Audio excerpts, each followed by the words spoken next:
Hey guys, I hope you enjoyed last week's video about the Pilates abs series. I mentioned something in that video called the 100, and a lot of my participants in my classes will know what that is. And if you've ever taken Pilates before, you've probably heard that buzzword thrown around. So today I'm going to teach you how to do the 100 and a couple different variations you can do. The 100 is how we typically will start our Pilates class. We might do some warm-up breathing and just kind of centering in our body, which I would highly recommend during this time. But then we usually move on to the 100. It's a great way to get the abs warmed up. It warms up the arms.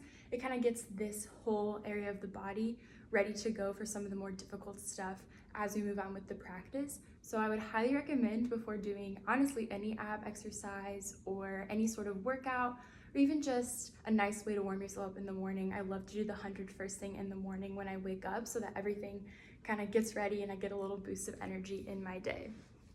So we're gonna start laying flat on our back with our knees up.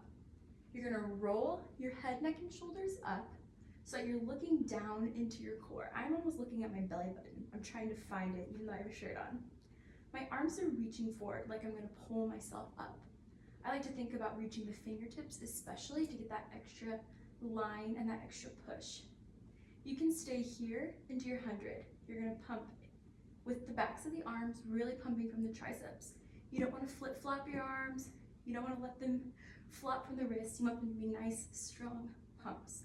All this time looking in. When we do the 100, we go inhale for 5 and exhale for 5. And you do that 100 times. So an in and an out would be 10. You do that 10 times, you get to 100. If this is a little too easy for you, you're feeling a little ready for a challenge, you can always bring the legs up to tabletop, making a perfect 90-degree angle. You're squeezing the inner thighs together. Or if you're feeling super advanced, you can hover the legs and become nice and long. The longer you are, the more difficult it is. So this is a little more difficult because you've got some length here. This is the most difficult, and you're just pumping. So once you've done your 100, you should definitely feel your triceps fired up. You'll definitely feel your core no matter what position you do. And everything should be warm and energized.